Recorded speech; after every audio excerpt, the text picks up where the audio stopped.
Hi, I'm Lum, And I'm Ling Chi, and welcome back to the BVIS Insiders where we share insights from BVIS students.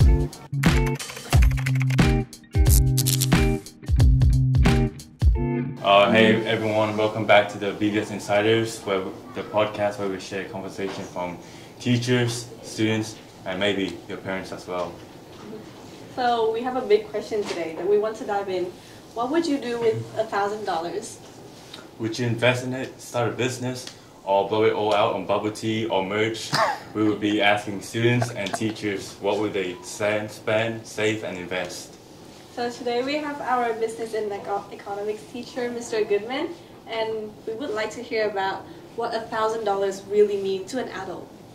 Okay, so that's interesting that you phrased it as to an adult. I think $1,000 is actually quite a small amount of money.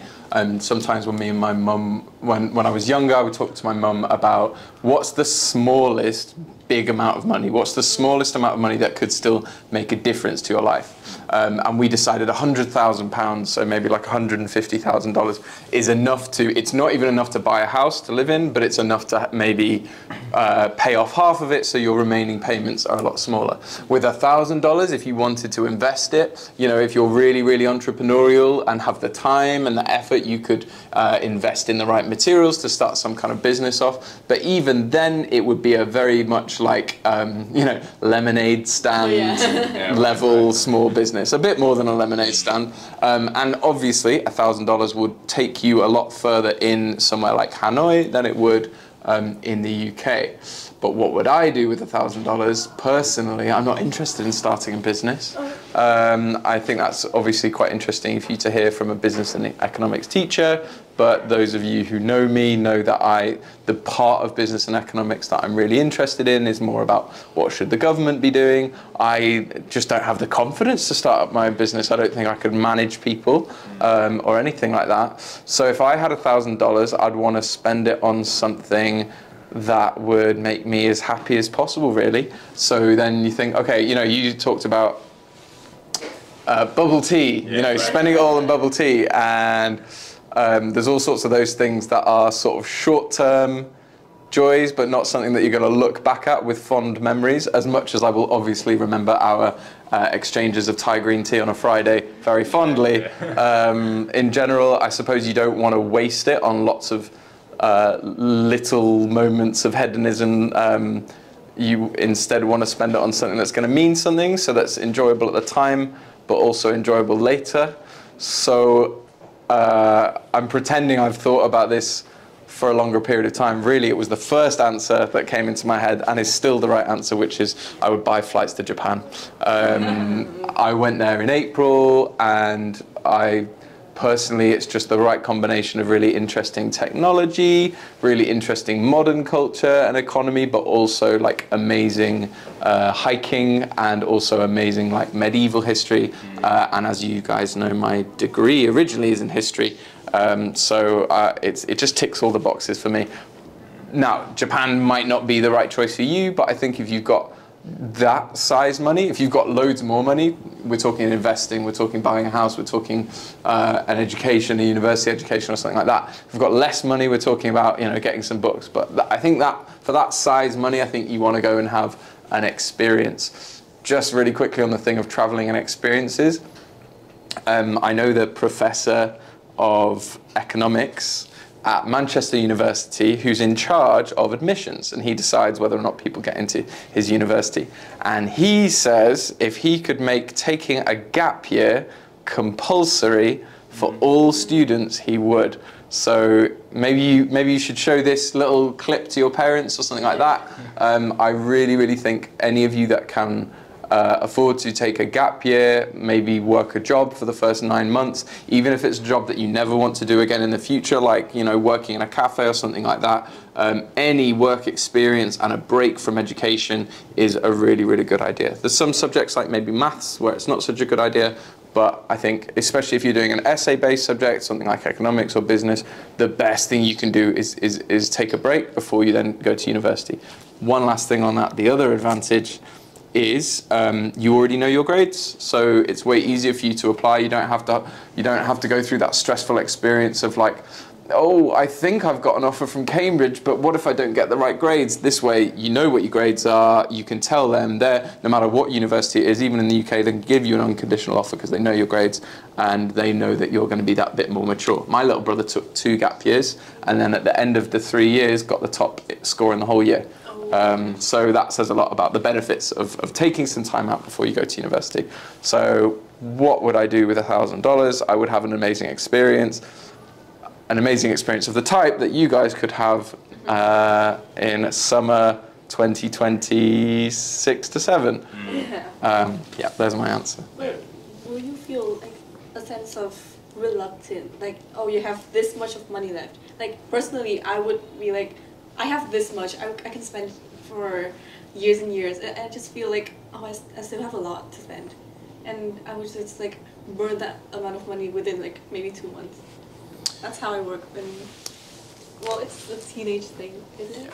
So you're saying, are you asking about the self-discipline? What's your... Yeah, I mean, that's the issue, is if it sits, you have to do something with it. Because if it just sits there in your bank account, especially if it's in your main bank account, not your savings account, then it's so the temptation is there to dip in and dip in. So I would rather spend it on a really special experience that's going to shape me as a person and make me who I am and all of that stuff, than instead of just spending on lots of silly little things. And in a holiday, again, that like if you're going traveling somewhere useful, it would be wrong to think of that as like a waste or just being hedonistic or just being just about having fun. So when I was your age, when I had my gap year, I traveled to Spain. While I was in my 2nd year of university, I said, hey, I met some people in Spain that I want to now do a research project with. And the university gave me money to go back there to do a research project and interview them about their history. And then I ended up writing my dissertation on it. So it's not as black and white as like, oh, you're just wasting it on having fun. In a sense, that was an investment, but in a sort of cultural way. Yeah. So how about you, Ling Chi? What would you spend or use with $1,000? Oh, I thought you were just talking about me today. Okay, fine. Okay, I'll listen to you. Oh, okay. Okay, so what about you, Ling Chi? Well, it's exactly a temptation. I have like $1,000 right in my hand and right in front of me. I would burn it right away. Like with first of all shopping, second of all holidays. It's just straight up. I think I'll just spend it in 2 days. How about you, Thingam? So there's 2 options for me. If I want to be a good person, good boy, then I would 40% of it I would save to invest in the future. Invest? See, when you say good person, I thought you were going to say charity, but no, you just meant good to your future self. Okay. Invest in my future. It could be like learning IELTS or like for extra curriculum for my CV. 30% could be spent on maybe a vacation, internal vacation in Vietnam, and the rest 30%, I would save that 30% because I know when I go to university, I would spend a lot and run out of my money, and my parents is not gonna give me more money, so that money saving could be used when like I'm at that critical moment when I'm out of money. Yeah, it's the most boring of all the answers, but a safety net is the most important thing, for sure. But a lot of people would go for starting a business. I don't think $1,000 is. But again, maybe it is in Hanoi. I was talking from my experience in the UK, where it's just not as much. It's not enough to get a place. It's not even enough, say, for a deposit on somewhere you're going to rent. Whereas here, it's way more common to start a business with like a little cart or something, or a bicycle and some baskets. So, like mentioning purchasing, what was the first ever thing that you buy when you first get your own money? When you first receive your own money that you personally made? That's a good question. It's hard to remember. My first ever job, I was like 18. I think I remember buying myself so I had a job at a theatre taking people's tickets, and I remember buying myself a suit for my next job. But even then, that was, maybe my mum helped me with that. The first big purchase was actually like a few years later. I was already a teacher, but it was buying myself a Nintendo Switch was like I just remember being like, I'm a grown up, I can buy what I want, even if it is a toy for children. For me, my first income was from my tuition. I actually taught IGC's business to some of the youngers, and I used that money to buy a hydro flask bar, which was a great investment as it looks cool, it's nice, and it encourages me to drink a lot of water, which is beneficial, I think. Yeah. How about you? I haven't made my own money yet. I'm still using my parents' money, come on. But as soon as I make my own money, I think the first thing I would do is to buy me a tree. It's a way of self-heal. Buy a what? A tree. A tree. A tree, okay. What, like if in your room, or? No, like for myself, like a food. Food? Oh, a treat. I thought you said a tree. Yeah, got it. Yeah.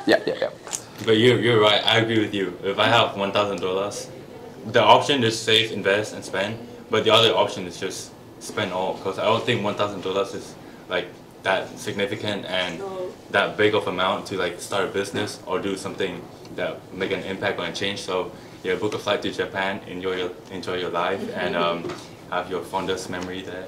Yeah. Especially if you have a gap year, I would do that. Yeah. Should we go back to business and economics? Sure.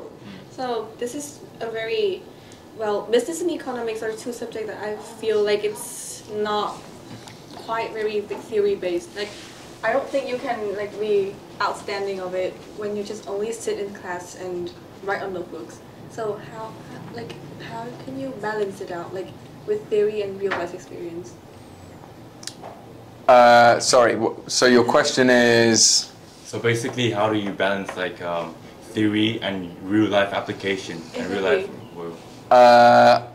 I mean, as you guys well know, I like to use common examples from my life that make sense, like always talking about Snickers bars or Nintendo Switch, maybe sometimes repeating those two examples a little bit too often.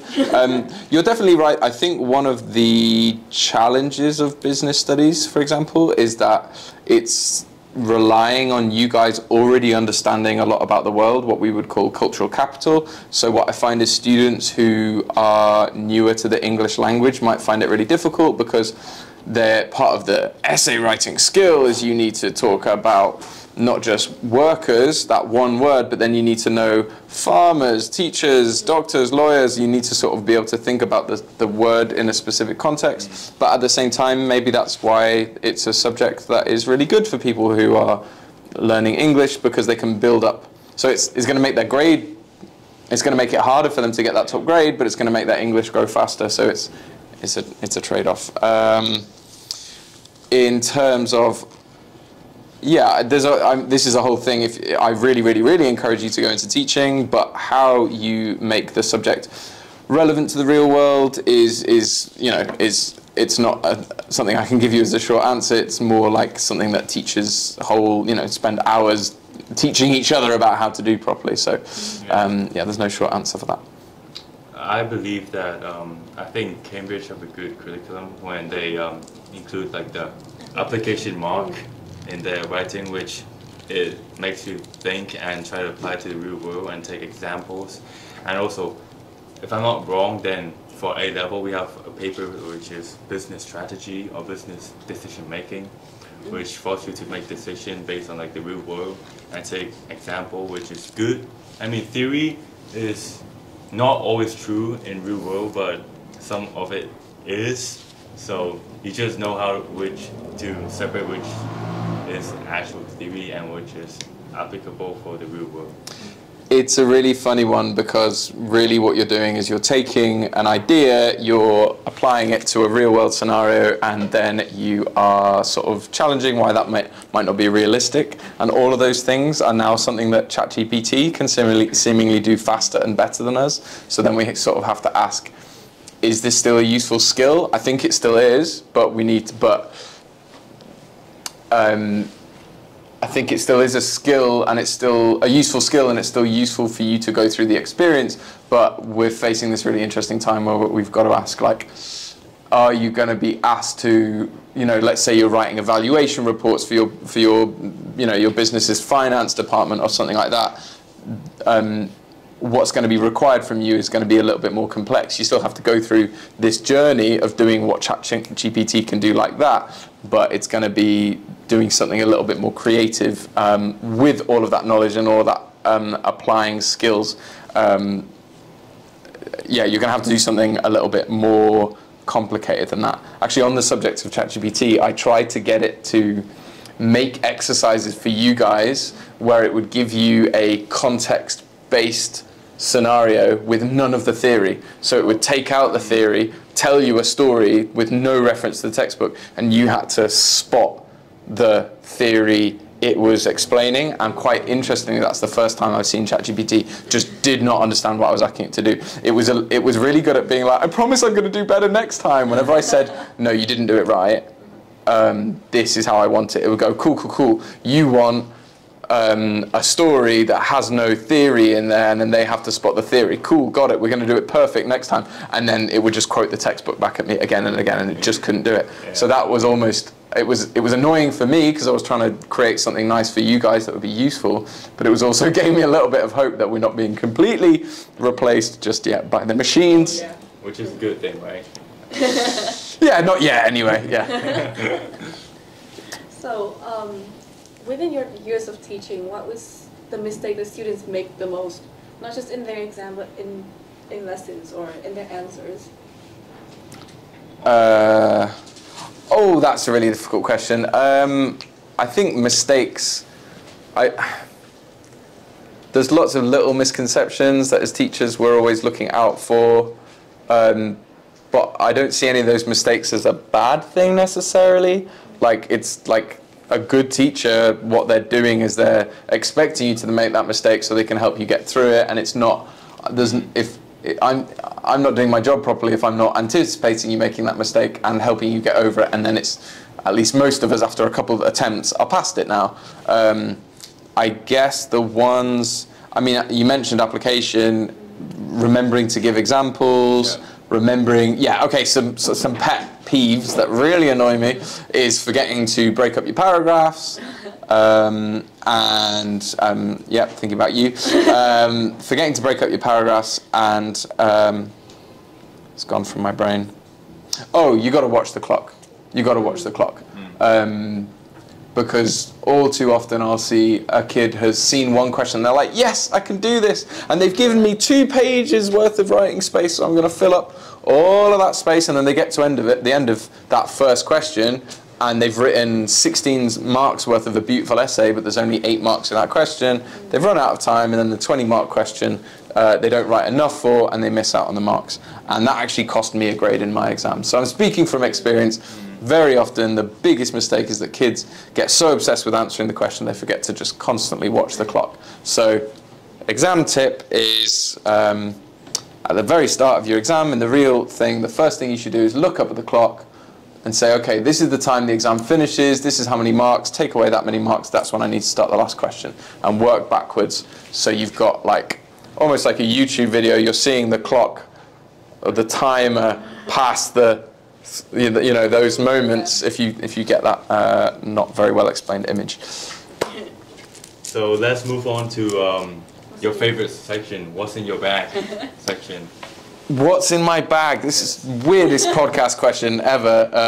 We're curious. Yeah. What do you bring to school?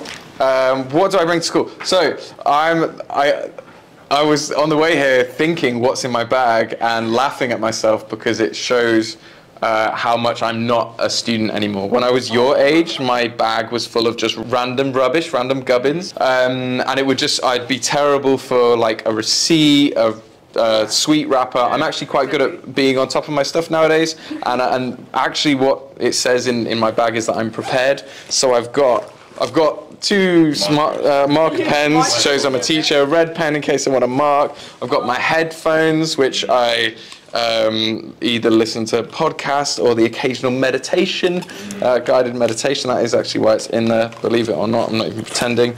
I've got my hat because I'm going bald and that protects me from the sunlight. I've got some moisturizer because I'm a pasty boy and I'll get sunburnt, so I need some after sun.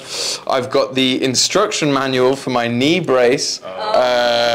That is me holding on to random nonsense that needs to go in the bin because I don't need the instructions for a knee brace. So I'm still holding on to some random nonsense.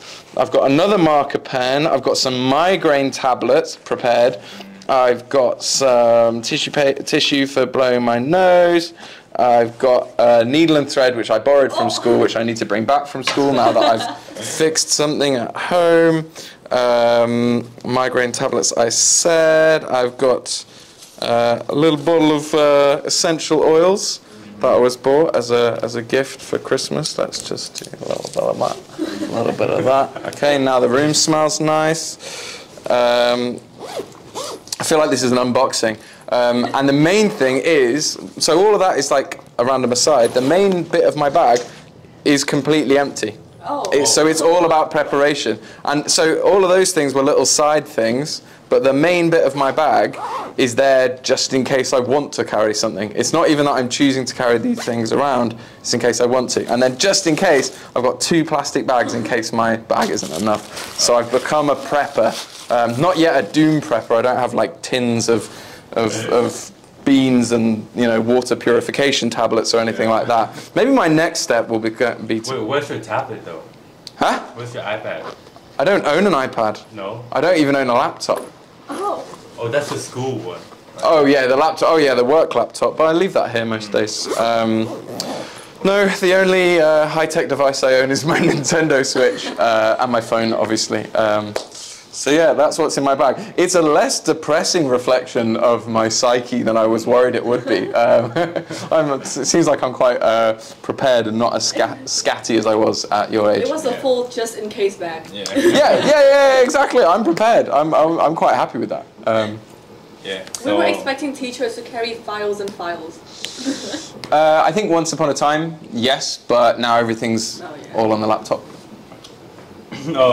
Let's see your bag. Yeah, sorry, I keep forgetting to do the ask you guys bit. I'm just used to things being all about me. Quite heavy. My AirPods, I have 2 AirPods actually, just in case. Got my texture powder, my charger. Is that for you? Is it? No. Texture powder. Texture powder? Yeah. Is that a thing people do? Yeah. Oh wow. Okay, I'm learning things. Got my second AirPods. Second AirPods? Second I have my AirPods. mouth spray unless my mouth is too stinky. I have my lip balm. Yeah. Got my badges. I lost my headset badge. I'm getting proud. I think that's the adjective I'm getting here. My wallet. You take good care of yourself. Water bottle. Yeah. Well-being. My pencil case. Of course. I got my iPad and my MacBook as well. Whoa. And then books, business books, math, geography books. Yep. Yeah. And face mask. A face mask. Oh, sorry. I thought you meant like I thought you meant this kind of face mask. Yeah. Yeah. Oh, I forgot to give this to my. Oh. That's the agreement file from our prom design. It's cool though. Prom is happening 21st of June this week, so. Yeah. Well, we'll find out if it goes ahead, and if it doesn't, it's all Tang Lam's fault. Likewise, he's tutoring the GCSE students, so a lot of pressure on Tang Lam actually. I stopped. Oh, you quit? I quit after Mr. Goodman gave me an 8 out of 12. Yeah. 8 out of 12. Yeah, I'm not sure you should have been tutoring in the first place. I think tutoring should be done by qualified teachers only, but I love that I also killed your self-belief. It's not actually tutoring. It's just like helping my friends out. Yeah, got it. Yeah. Got it. You're working age? For money. Not money. Oh, for free. Oh, okay. Oh no, helping each other. Fantastic. Love that. Yeah. Are you in your working age? I am. Oh. Yeah. I'm just trying to start early, you know. Yeah. We don't approve child labour at Nord Anglia. Just feel like I wouldn't be doing my job if I didn't say that. Ling Chi. Okay, it's my turn. My bag doesn't have as much as Penguin, and it's definitely not a just-in-case thing. Okay. So we'll start with the small... No. We'll start with the cute little toys that are attached, please. I want to know the story. Oh, the story? My name in my house, where everybody calls me, only close ones calls me it, is Hedgehog. So yeah, one here. And just because I like yellow, so yes. And, okay, we'll start off with a hair roller. I need a hair roller every single morning. My hand cream, because I get dehydrated very fast. My eye drop, because why not? My glasses. I'm not even have bad eyesight. I have 10 out of 10 vision, but yes. So just for style, glasses. Love that. Okay. Yeah. My mock grade. And my Panadol. Yeah. In case of any emergencies. But yeah. Funny how I have my mock right here. I have other keyrings of people that I like, and here is my pencil case. I just love it. I like that you have a keyring with a picture of your friend on it. That's nice. My makeup pouch, because I do my makeup every morning and in school. My wallet, and yeah, a bunch of books and papers that I doubt.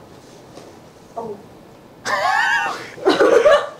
I think we're learning something interesting about what happens with age. To be fair, there's, if I manage to become organised, maybe there's hope for you guys too. I should have submitted to my teacher 2 days ago, but yes. And then a whole section for only my device and scrap papers. Yep, that's it. It's not that very organized, and definitely not just in case. So the question is, what do you think your bag says about you? If someone was if like a forensic scientist was trying to give you a psychological profile based on what's in your bag, what do you think they would deduce about you? Ow! I think stop playing with pins. They'll just think I'm basic, basic, nothing unique. Well, that's okay. And yeah, that's it, basic. Okay. I feel like I will mess up their data. You'd mess up their data? Okay. I think that they will notice that I like black color the most because everything's black. Oh yeah. Yeah. Nondescript. For me, the texture powder was one, but would you say that's quite common amongst boys in Vietnam? No, I think that I'm the only one who have that in Vietnam because Vietnamese don't use it. It's for like natural curl hair, which Vietnamese doesn't have, and adds some more texture and like to look more curly. I don't use it though. It's like from 2020. No. I feel like you just used it like 2 minutes ago. No, it's completely fine if you want to. If you like spending time cultivating your appearance, I think it's just a type of product that I didn't know existed. Exactly. And I think the types of things that the types of products that exist in this country just don't exist in the UK. So like here there's this big obsession with whitening your skin because having paler skin is associated with not working out in the fields, and that's how it used to be in the UK as well. If you were rich, you wanted to have the palest skin, whereas now in the UK it's sort of flipped on its head, and instead everyone wears fake tan because they want to seem tan because having a tan is associated maybe with being richer. So we're just all being told by big pharmaceutical companies that the skin color we have isn't right and we need to fix it, otherwise there's something wrong with us. Yeah, it's just a powder, so it's like clay, but then clay when you have to spray it in your hand, which get dirty. This you just gotta spray it in your hand, and then it just forms like curl, and it's basically clay. Okay, yeah. Okay. This would be the bit where I volunteered to have it tested on my hair, but we're so not going there. We're so absolutely not going there. But that would be crazy fun, wouldn't it? Absolutely not. Really No, yeah, no. I actually, the idea of having something, a substance in my hair, I get I get really uncomfortable every hour. I need to go wash my hands just because of the humidity in Vietnam. Absolutely not.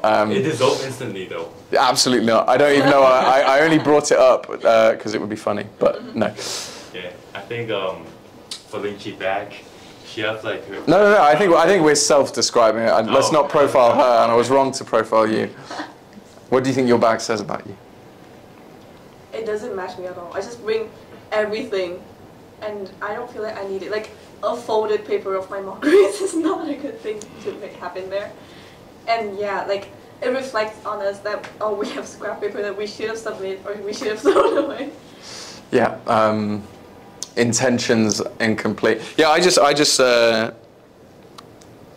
think mine therefore makes me seem more organised than I am, to be fair. I think it would be wrong to deduce that I'm any more organised than you two, because you are both much, certainly than I was at your age, much more organised and on it. Right, have you got any more questions, or are we done? That's the end of the episode. Thanks for watching. And good luck to Year 13 and Year 11 for your exam results in August. Yeah, and see you in the next episode.